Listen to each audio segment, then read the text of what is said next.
This time, we will introduce the struggles of the men building the Hoover Dam. High above the floor of Nevada's Black Canyon, a group of men rappelled down the cliff face. Suddenly, a man stumbled over the canyon rim. He plummeted past the men, too fast for them to grab, when another climber swung out from the rocks and carried him to safety. Once they'd rappelled the engineer up the cliff, his savior swung back to business as usual, just another day in the construction of the Hoover Dam. In the early 20th century, the United States had expanded from coast to coast, but many cities in the arid Southwest still lacked reliable water sources. While the Colorado River had been diverted into a series of canals, its erratic flow and frequent floods made it unreliable for agriculture. At the same time, the region's growing cities and industries continually needed more energy. So in 1922, the Bureau of Reclamation decided to solve all these problems in one fell swoop by building a massive hydroelectric dam. Ensuring water rights for the project required unprecedented cooperation between all 7 states along the river. But once local governments agreed, the Bureau determined that Black Canyon's narrow gorge was best suited for an arch-gravity dam. This design curves upstream, using the force of oncoming water to push the structure into its supports, in this case, the canyon walls. Arch dams have been built since ancient times, but never on such a massive scale.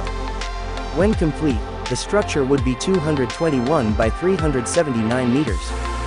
It would take an enormous labor force to build a dam this massive. And when the Great Depression struck only a year after the project's approval, thousands of families looking for work began flocking to the site. The earliest arrivals lived in a makeshift encampment called Ragtown. With no infrastructure, scarce supplies, and little protection from the elements, several residents died of heat stroke.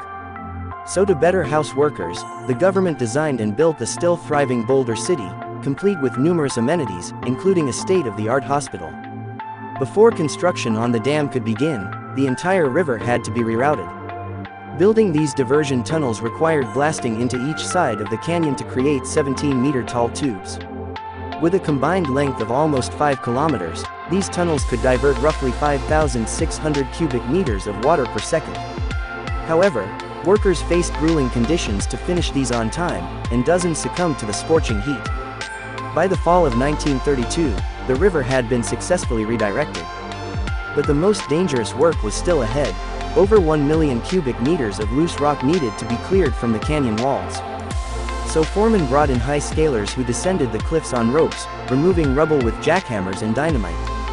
From circus acrobats and former sailors, to local Apache, these death-defying individuals performed some of the most dangerous and glamorous work on site. After the walls were cleared, it was finally time to build the dam.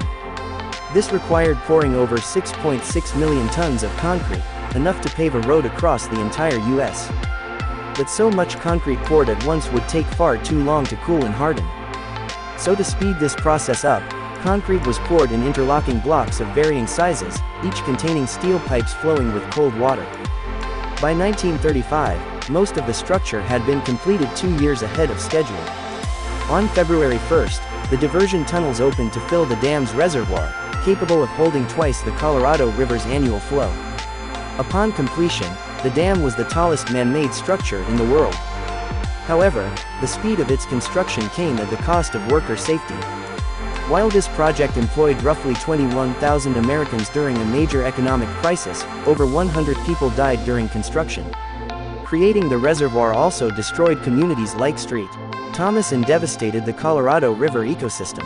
Today, the Hoover Dam generates over 4 billion kilowatt-hours annually, providing electricity for over 1.3 million people. But the consequences of its construction continue to cast a shadow over this monumental structure.